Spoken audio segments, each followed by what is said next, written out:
everyone. How are we doing this morning? You enjoyed the morning so far? It just thrills me to see these crowds. Thank you so much for being here. I love to take every opportunity to thank our top sponsors, the White Elephant and the Boston Globe, our top donors, Robert and Mary Haft, Richie Battle, Elizabeth Galvin, Nancy Seaman, and Alan Schwartz.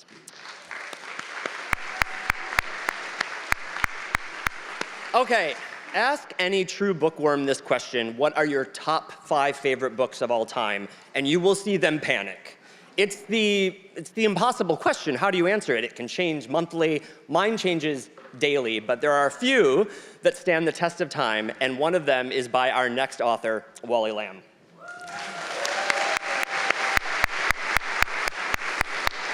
I remember where I was reading I Know This Much Is True. I was a freshman in college, and I tried to smuggle the book into my lectures.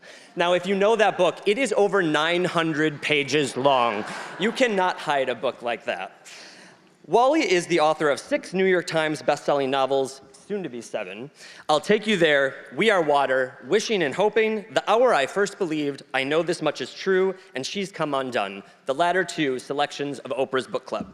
Lamb also edited Couldn't Keep It to Myself and I'll Fly Away, 2 volumes of essays from students in his writing workshop at the York Correctional Institution, a women's prison in Connecticut, where he volunteered for 20 years. Released this past Tuesday and just announced as the 115th Oprah's Book Club selection is The River is Waiting, a propulsive story. It's a propulsive story of a father who faces an unbearable tragedy, who reckons with the possibility of atonement for the unforgivable. Like all of Wally's novels, it's brutally sad, and yet he finds the light and hope in the darkness. The novel demonstrates the transformative power of fiction and how it nurtures emotional intelligence, empathy, and connection. Please join me in welcoming one of the greats, Wally Lamb.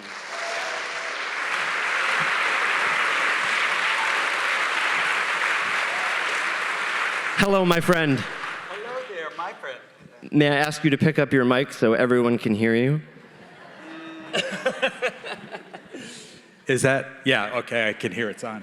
Thank you so much for being here. It is one of the parts of this weekend that I love the most is to be able to look an author that I admire so much in the eye and say thank you for your stories. So thank you so much. Thank you, Tim. I'm so grateful to be here and grateful to all of you for coming. And also grateful to the people who put this thing together. I don't know how much work it must have been. I can't even imagine. But let's just if I can, commandeer things for just a second.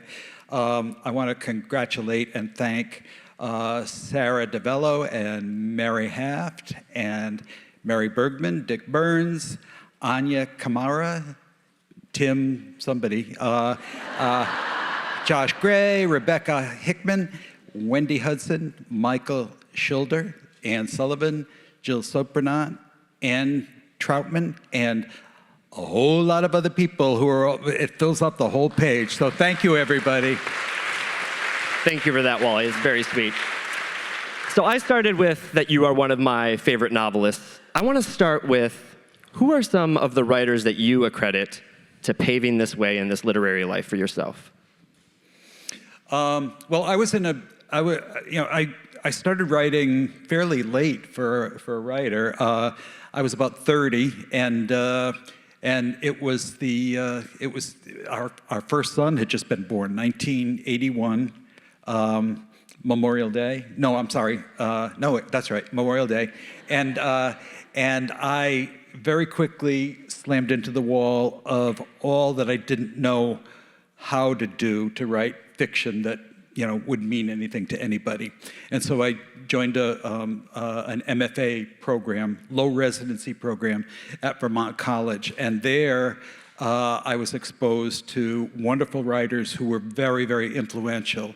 Flannery O'Connor, collected stories, and Ann Tyler, loved her work. John Updike, Raymond Carver, and so many others. And they kind of opened me up to the possibilities of what I might attempt to do. Yeah, you're like, I want to do that. Yeah, yeah. Okay, I want to see a show of hands. Who's in this audience because sometime in the 90s, you met Dolores Price, who is the main character of Wally's debut, She's Come Undone. Raise them up. Thank you. So when that book came out, the headline was, I can't believe a man wrote this. Mm-hmm. In the 2012 intro, you wrote, if it's true that men are from Mars and women are from Venus, then I guess I'm just lucky to be an intergalactic traveler. The book was published in 1992, so over 30 years has gone by. Can you take us back there? How did you become to create Dolores? She's such an iconic character. And then I want to know, what's she up to right now? Well, yeah, she came to me first as a voice, and it was the day that our first son was born.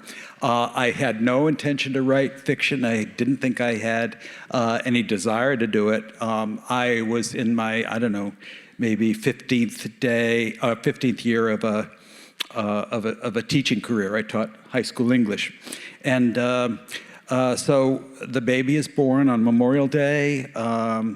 My wife, Chris, goes into her hospital bed, and I counted all the fingers and toes of Jared, and they came out right.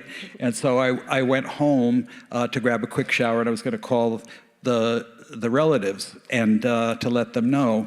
And I'm in the shower, and I hear this voice. Now, it sounds like I've just arrived from the Twilight Zone or something. It wasn't quite like that, but I heard a voice say, the dork just left me, good riddance. And whoever, what it was, or whatever it was, I kind of like, it was, I'm kind of a smart ass, you may have picked up on that, but this voice was kind of smart assy too. And so I, without knowing really what it was, I jotted it down that day, and then about maybe a month later, when I was pretty good at diaper pins and all that kind of stuff, I found this little slip of paper, and I sat down and started writing what I thought was a short story. And her name back then was Mary Ann, and then the voice just kept telling me things about who she was, and she was obviously in a lot of pain, but she was funny too. And so I kept going, and then I had about maybe 50 to 75 pages, and one day all I had was this voice and my inexperience as a fiction writer. And then one day I imagined, or I remembered a young woman who had been a high school senior who I worked with when I was student teaching. Sharon, her name was, and probably still is, and she was obese, and she sat in the back of the room at a desk because she couldn't fit in the regular desks. And so I thought in my inexperience as as a teacher, as a student teacher, I was very empathetic toward her. Nobody really talked to her, and because she sat in the back, nobody had to look at her, and because I could tell that she made them uncomfortable. And she was very, very self-protective. So she sat there, she never said anything, and I'm thinking to myself, oh, okay, I'm going to be her knight in shining armor. I'm going to pull her into the discussion, and her life is going to change. I mean, that's ego for you, right? And she wanted no part of me. It was a complete bust, a failure. And then jump forward about 10 years or so, and I'm writing this voice, and all of a sudden, when the image of Sharon sitting in the back of that room met the voice that I already had, bam, it exploded. And that's pretty much what was the energy I needed to keep going with that. Yeah. So what's she doing right now? Any idea? I snuck into one of my later books that she had married a baker, and her first husband had died, Thayer Kitchen, and she was remarried to this guy, but he called her Dee, And so D-E-E. And so you might have missed that that was Dolores. But that was years ago, too. And I got a letter from somebody, a woman saying, oh, could you write a sequel and bring Dolores through menopause? and I had to write back and say, she did raise my consciousness, but I don't think I can jack it up quite that far. So I don't know. I think she's probably a grandmother at this point, even though she didn't have kids of her own, but she had stepchildren. Okay. I love those nuggets. Thank you. Okay, so I know this much is true. I mentioned one of my top 5 favorite novels ever. If every novel teaches you something, and I could spend the entire hour on that novel, but I won't because we have a new one to talk to. But if every novel teaches you something about the human experience, what did I know this much is true teach you? Well, I didn't know anything. One of the two characters, the main characters, are identical twins, Dominic Birdsey and his brother Thomas Birdsey. And Thomas, at the age of 18, 19, as sometimes happens, begins to, he's developed paranoid schizophrenia. I didn't know anything about paranoid schizophrenia. We don't have it in our family, thank God. But I think probably my having grown up in the shadow of the biggest state hospital in Connecticut, that had an influence on me. I began to really get interested in mental illness and the way it is a burden not only for the sufferer, but for the families of the mentally ill. And so one of the things that I learned is how you survive that. Particularly, I was writing in the voice of Dominic Birdsey, the brother, the Well brother, supposedly. And so I became very empathetic toward him. And so that was eye-opening to me. And I tell you one more thing. That was when I was teaching in the high school, and I wanted to do a project where my teenagers in my classes would interview people who had been teenagers during the Great Depression. So I put a little ad in the paper, and the phone rang off the wall because these were people who were retired, and they'd come to a time in their life that they really wanted to share their story. So we had a group of 12 people, and my plan was everybody was going to get to know each other the first day, and then I would assign each kid to an adult, and they would interview them and then write about them. So I was not expecting that one of the people who signed up to come in was a guy named Peter Mayock, who was sort of separate from the other guests that we had, and he sat there and he had his arms crossed, and he had dark glasses on. And so by the end of the first hour, I said, Mr. Mayock, you're the only one who hasn't spoken. Would you like to tell us, about your story?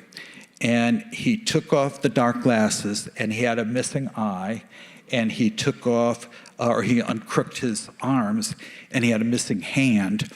And he began telling us how during World War II, he read the Bible and decided that you couldn't worship both God and money, and he was gonna make a biblical sacrifice that was gonna stop the war.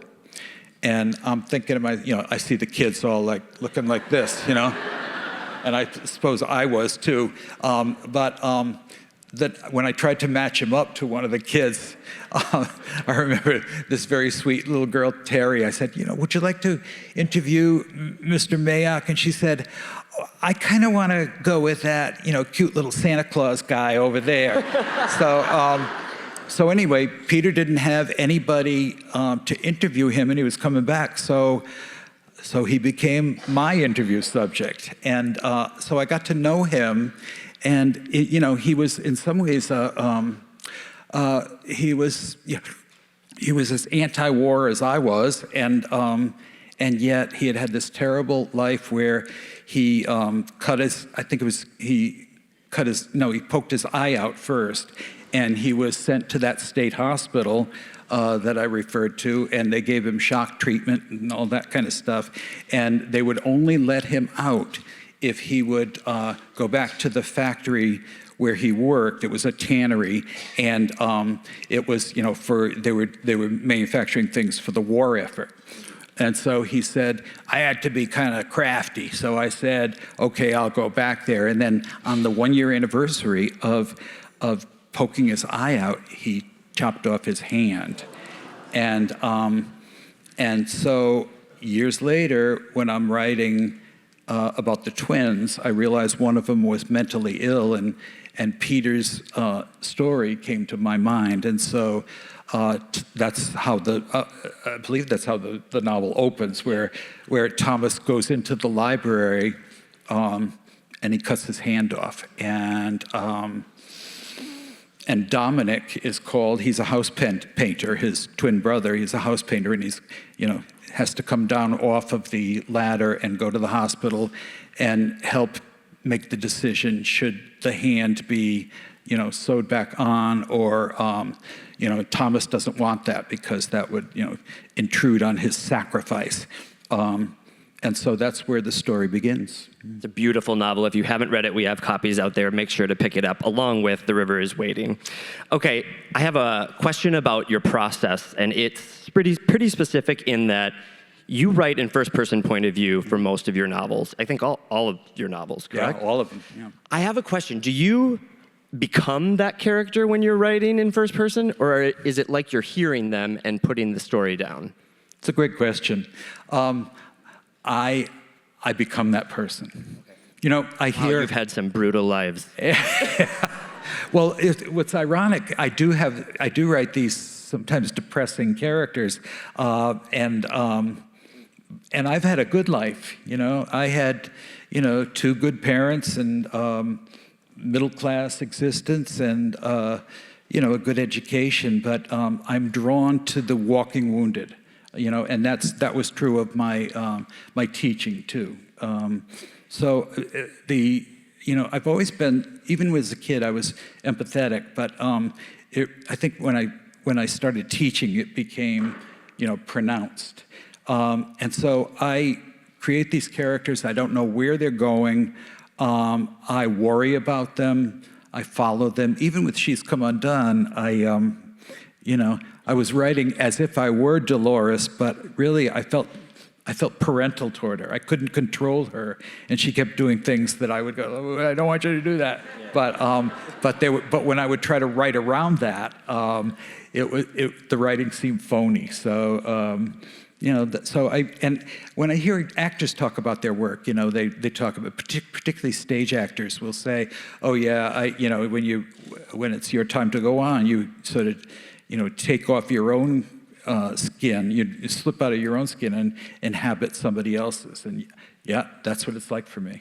That is fascinating. So The River is Waiting just came out on Tuesday. So many of us have not read it. I had the honor to be able to read it to prep for this. It is another classic Wally Lamb. I'm so excited for it to get in people's hands. I will admit to internet stalking your name for the last 7 years to be like, when is Wally Lamb coming out with a new book? And when it popped up, I got so excited. So let's talk about Corby a little bit, who is your main character who suffers an unbearable tragedy. And one of the biggest themes in the book is forgiveness. It's forgiveness of others, but really self-forgiveness too. Mm-hmm. And I want to talk about that theme. And I first want to know, did you struggle with making Corby forgivable? No, I didn't. I was sympathetic all the way through, but I don't want to impose my feeling on my readers. I want, when I'm writing it, it's mine, and then I send it out into the world, and it's not mine anymore. And I invite every reader who's going to pick up the story to make their own decision about whether he is forgivable or not, because that tragedy happens because of him, and because he is he's sort of zoned out on benzos and morning booze when he causes that tragedy with one of his kids, and so some people, including people in my writers group, had a lot of trouble forgiving him, and his wife in the story really struggles. She's not able to forgive him, and through most of the story, and so you know, I like readers to make their own decisions on that. It's an experience of reading just like it would be, I think, in real life. If you're really struggling to be like, can I forgive him? You know, is everything forgivable? I think that is the question, and I don't know the answer, and I don't think there is an answer. But addiction, you brought up, is another component of this story. And there was a event, it's called the Nantucket Project. It's a little bit like the Nantucket Book Festival. And there was a father talking about he lost his son to addiction. But he said, if I lost my son to cancer, the world would grieve with me. But because I lost my son to addiction, the world is judging me. Mm-hmm. Any takeaways on addiction within this story that you got, and maybe referencing that man that talked at the Nantucket Project? Yeah, and I think maybe the reason why I was rooting for Corby to somehow redeem himself and forgive himself is because prior to writing this book, I was drinking alcoholically for about 10 years. I'm a late bloomer in terms of alcoholism. I didn't have that gene that people have talked about, but it was situationally. I became. I didn't know. You know, my life was getting really hard for a number of reasons, and I didn't know what to do. So I would drink at night, and after my kids went to bed, and my wife went to bed, and I would. You know, I'd hit the scotch bottle, and it didn't help at all. But I was thinking alcoholically that it was helping, that it was loosening me up so that I could write. So, you know, when I write about him going into a 12-step program, you know, I have myself been in those church basements. And, you know, we say in the program that I'm in, you know, while we're in the church basement, you know, sharing and listening to other people share, our addiction is out in the parking lot doing push-ups, you know? And so you know, I'm on guard, you know. I was able to climb out of that black hole after about 10 years. And I'm thankful, I'm grateful, but I'm never off duty as far as, you know, remaining sober. Thank you for sharing that. Yeah, sure. So a lot of the, no spoilers, but a lot of the novel does take place in prison. And on page 151, again, it's not a spoiler, but Corby is reflecting on prison, and he says, take the name of this place, for instance, the Yates Correctional Institution. The only thing most of the staff is interested in correcting is a new inmate's assumption that he might be something more than a worthless piece of shit with a felony conviction and inmate number. I know I deserve to be here, but if you want to fix yourself while you're doing time at Yates, you're pretty much on your own. Mm-hmm. So I think you wrote public's attitude about prison as kind of a pendulum, and it switches from back and forth between punishment and rehabilitation. So what are your thoughts on our prison system and the experience that inmates are happening? Because it's something that opened my eyes to really, that I didn't really know. Mm-hmm. Well, what opened my eyes is the fact that I worked for 20 years with incarcerated women. And I'll tell you how that happened. I had come off 2 Oprah book club roller coaster rides, and I would scratch my head and say to myself, well, you know, why did this happen? There are so many great writers out there. Why me? And then I sort of decided that I couldn't answer that, but what I could do is give back as much as I could. And so I had always, my wife and I had always been, you know, generous in terms of charitable donations and stuff, and now I could write bigger checks, but that didn't fulfill me. And so karma decided to put me on the spot. And I got a call from the librarian at the York Correctional Institution, which is the only women's prison in Connecticut. So it operates under high security conditions. And this woman, Marge, said to me, she was the prison librarian, and she said, we're in trouble down here. A couple of women have committed suicide. There have been other attempts, and she said, we're just trying to distract the women. And so, you and I know each other. I'm wondering if you could come down and talk about your writing and your experience with the Oprah book club. And I said, okay. And I remember on the way down, I was nervous. I planned like a 90-minute program, and the women could sign up if they, it was voluntary. And so at one point, I was just feeling very nervous. So I pulled to the side of the road. This was Route 395, I think it is, heading down toward Nantucket where the prison is. And I looked up and it says, there's a sign that I don't know why, but I pulled in front of this road sign that said, correctional facility area, do not stop, Anyway, I kept going, and that for that first class, there were about 40 women, and they were all, sort of sitting there listening, and there was one intimidating woman who sat there listening like this, and I could tell she wasn't taking any bullshit from me, so she was, she was kind of scary. And so I did not anticipate that, I was just going there for one 90-minute class. And so I didn't anticipate it when this woman raised her hand and she said, thanks for coming. And I said, oh, you're welcome. And she says, are you coming back? And I'm basically a wimp, and she was kind of scary. So I said, oh, all right, I'll come back. In 2 weeks, and you write something, and you're, 2 pages, I don't care what it is, and we'll have a workshop. But that's your ticket back into this thing that we're going to do. You've got to write something for 2 pages, and if you want to, you can share it. So 2 weeks go by, and those 40 women turned to about 8 or 9 or 10, something like that. But they had their writing in hand.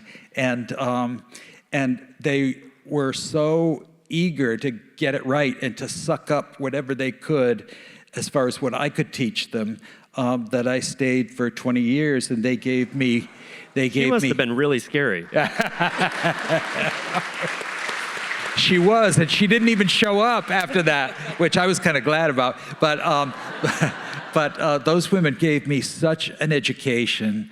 I didn't know what it was like if your father or your grandfather incested you when you were a kid. I didn't know what it was like to be a heroin addict. I didn't know what it was like to be a member of a gang and be ordered to do beatdowns of enemies and so forth. So I taught them about writing, what I knew, and they taught me about life. And how none of us really plans on going to prison, but things happen. It could be a one-time thing. It could be a pattern of things. And once you're incarcerated, a lot of the women wanted to write about what that was like, what it's like to live in prison for, in some cases, with a 50-year sentence. One of my students was 14 when she came to the prison, and she was going to get out when she was 14 and 64, and so I learned a lot that I could, and I didn't plan on writing a story with such a significant prison setting. But I wanted to sort of, if I could, open the eyes of people the way my eyes had been opened. And you do. As a big fan of your work, I noticed some tropes, or I'm going to call them Wally Lamb-isms. And one of them is twins. We brought that up. What fascinates you about twins? There's twins in The River is Waiting. There are twins in I Know This Much Is True. What brings you to write about twins? You know, I was as a kid, I lived in an all-girl neighborhood. I had older sisters. I had girl cousins next door. And so, and the only kid that was, you know, the only boy that was available to play with was Vito Signorino, who used to throw rocks at me. Or sometimes, one time he threw a snowball at me with a rock inside. So, Creative. You know, he wasn't exactly a great candidate for being a playmate. So, so because I didn't have playmates, I used to entertain myself and make up stories. And I think that twins were always fascinating to me, and I was always envious that, man, if you were a twin, you would have a built-in soulmate, you know, somebody who you could play with and fight with and all that kind of stuff. And they've shown up in just about every novel that I've written. You may or may not remember, if you read She's Come Undone, the Pissick sisters, and they're very verbally abusive to Dolores when she has to go and live at her grandmother's house. And then, of course, you know, there are fraternal twins, 2-year-olds, who are Corby's kids. And then, you know, and then there were Dominic and Thomas. Yep. Yeah. So I think it comes from my my longing for a twin. Our co-chair of the festival, Mary Haft, is an identical twin, and she always talks about her sister and how her heart is not, when she's not with her heart is somewhere else. Really? Yeah. Art. So Corby is an artist. Art is a big component of We Are Water. Mm-hmm. What inspires you about art and want to put that on the page? When I was a kid, I drew all the time, you know, and when I wasn't watching TV, which I did way too much of, I was always drawing. Maybe some of you are of the age where you remember a TV artist named John Neggy. And he would, you remember John Neggy? And he looked like an artist. He had a goatee and he wore a plaid flannel shirt. And what always pissed me off about John Neggy is that he would say, okay, now draw this. You know, you may be drawing a shipyard or something. Now draw this line and this line. And then, so you would do exactly what he said. And then he would come back from a commercial and his thing was just like about 3/4 done. And he forgot to do the steps for you. But I love to draw. When I was a kid, I made my own cartoons. I made my own comic books. And so, you know, I guess I was a, you know, I say I became a writer when I was 30, but really, you know, I was kind of, you know, preparing for it all along. When I was in grammar school, I was known to be like the kid who drew.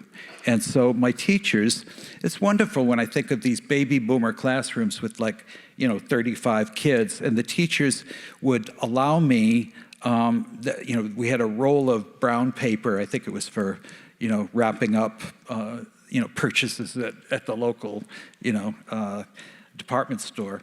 And the teachers, 3rd grade, 4th grade, 5th grade, would tack up these big sheets of paper on the wall, and I was allowed to draw and paint murals. I remember I did a Patrick Henry mural, and I think I did a nativity one year, and I was just so happy to be, while everybody else was out at recess playing and getting good exercise. No, not me. I was in painting these murals.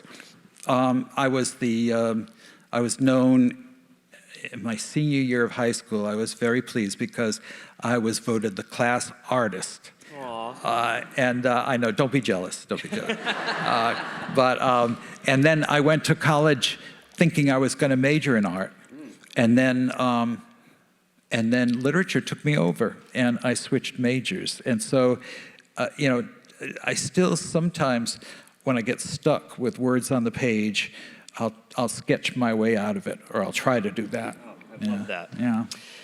Water. So there are 5 elements, and I can't help but see the theme of water in a lot of your books. River is Waiting, the ending scene of She's Come Undone, We Are Water. Mm-hmm.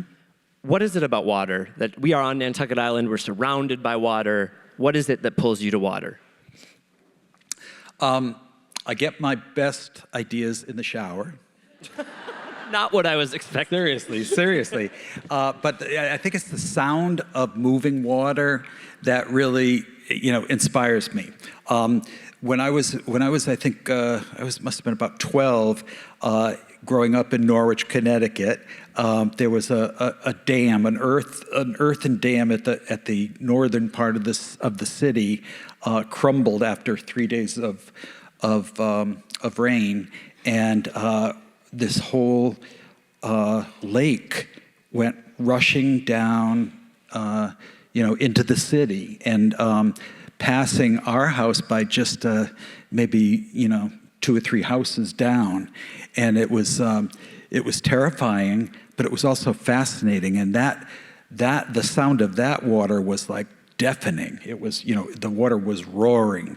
So, I'm aware that water can be, a source of bad stuff happening, and yet, sometimes when I'm looking to be more relaxed than I sometimes am, I will go to there's a waterfall near where we live, and there's there are a couple of nice brooks, ponds, and the sound of water will comfort me. Now, in this book, there is a river that is significant in Corby's life, and there are 3 river scenes that are important in terms of will he or will he not be able to redeem himself. I won't go into the particulars, but at one point he goes to the river and he faces a great blue heron who's on a rock in the middle of the river staring him down. And it's a moment of truth for Corby. His lawyer has, she's given him an idea that there might be a loophole which will keep him out of prison. And so he goes there, and he's not sure whether he's going to use that loophole or own up to what he's done. And so it's the staring of nature that makes him do the right thing rather than the sneaky thing. I want to talk about reading fiction, and I don't want to generalize, but I'm going to use my father as an example. A straight man saying, I don't read fiction because I want to learn something. Now, of course, it's my father, so I roll my eyes and I say, I consider myself very emotionally intelligent because I have read fiction from a very, very, very young age. Mm-hmm. Can you talk about what fiction gives you, and maybe what I should say to my father about what to convince him to pick up a novel? Get him on the phone. He would actually love that, so no. No, I don't mean to, insult straight white guys, yeah. But I do feel that most of them, not most, some, a majority of them avoid fiction because they've been socialized to negate feelings, So facts are less scary than emotions, I've always been a fiction reader too, and a story maker, and so that's not part of who I am. But when I travel around the country with a new book or on a book tour, there's the great majority of people sitting in the audience are women. And maybe that's because of the Oprah influence. But I always love it when the guys show up because to me, that signals that either they've dropped that thing of no feelings, no, not for me, or else they, or else their wife has dragged them to the yeah. I wonder how many are in here with that. Probably not going to admit it after. No, but I'm really grateful for the dudes in the audience. Yeah. Okay, I want to close. I have a speed round, and then we want to get a couple of audience questions. But I like to ask authors this question, especially prolific ones that have many novels. There's this idea that maybe novelists are writing the same book over and over and over. And I don't necessarily believe that's true, but if it were true for you, what are you trying to actually write each time you sit down to I think it is true for me. And I hate to sound like my own Spark Notes or Cliff Notes or whatever kids, everything's AI now, so you don't have to worry about that kind of stuff. But I'm always interested in every novel that I've written about the relationship between power and powerlessness. In She's Come Undone, Dolores is raped. She's powerless in that condition, and her rapist has the power. And certainly that has come up over and over. In my third novel, The Hour I First Believed, it starts off with the Columbine tragedy, and I wanted to use nonfiction and then bounce off into a fictional story. And of course, if you're a shooter and you burst into the the sanctity of a school and start killing people, that's pretty powerful. But it's also a horrible misuse of power. And this story, that there were a couple of prison guards who are pretty sadistic, and they have the keys, and they get to go home at night, and so they can pretty much get away with doing a lot to the prisoners that they don't like or they feel threatened by or something. So yeah, power and powerlessness. And I think given today's times that we're living in, this is my own opinion, but I think Trump and his minions are terribly abusing the power that the presidency gives them.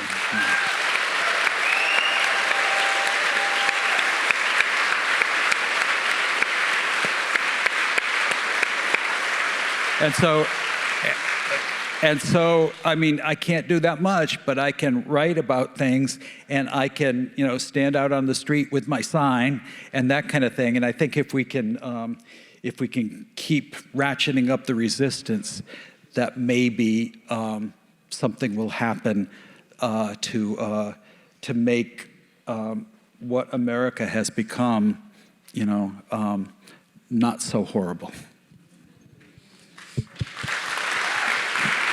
Okay, I know I'm running so late. I'm such a greedy interviewer, so I have to end on a speed round because otherwise I feel like my luck would go out the window. So, top books of all time, if you had to choose. I know, again, impossible question. I got to get my cheat sheet out because I've been thinking about this, and I would say Dickens' Great Expectations, Flannery O'Connor, Collected Stories, Raymond Carver, Collected Stories, Joseph Campbell's The Hero with a Thousand Faces. And this is a lesser work, I guess, but I just love Anne Lamott's Bird by Bird. We have a lot of birders on Nantucket. So if you could go on a reading and writing retreat with 3 of your characters, who would be there? I would invite Dolores, I think. See if she's going through menopause okay. I would also invite the main character, a little parochial school boy named Felix Funicello, who's really the closest to me of all the characters I've written.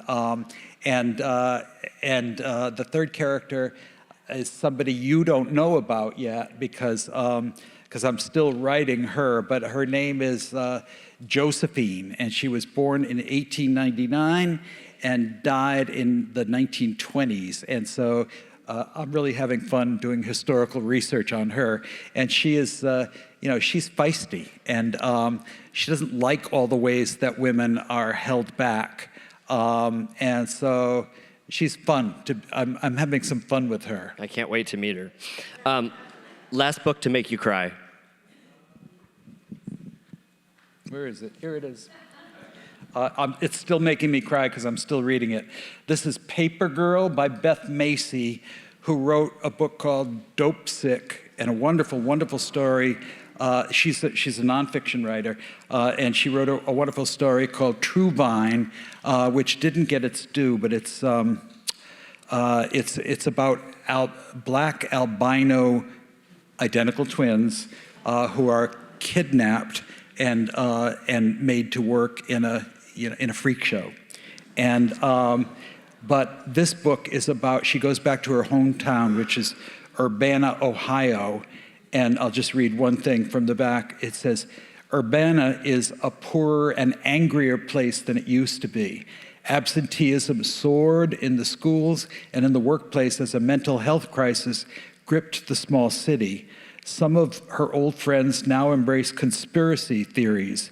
And in Springfield, Macy watched as her ex-boyfriend, one of the most liberal persons she knew, became a lead voice on the opposition against the Haitian immigrants, parroting false talking points throughout the 2024 presidential campaign.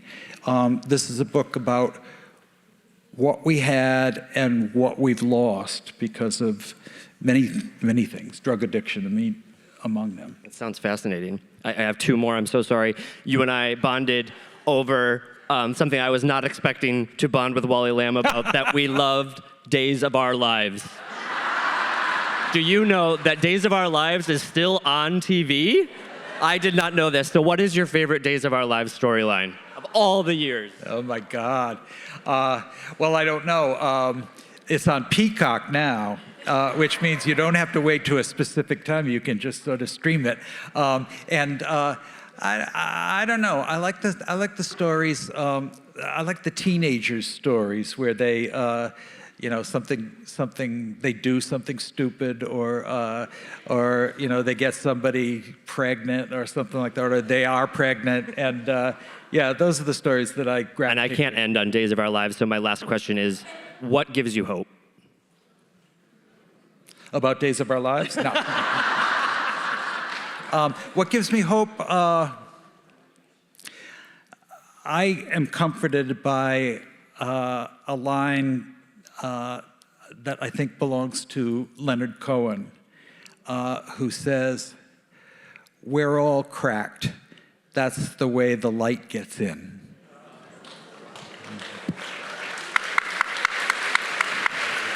Thank you, Wally. Yeah, Thank you so much. Thank you all of you. Sorry for going a little bit over.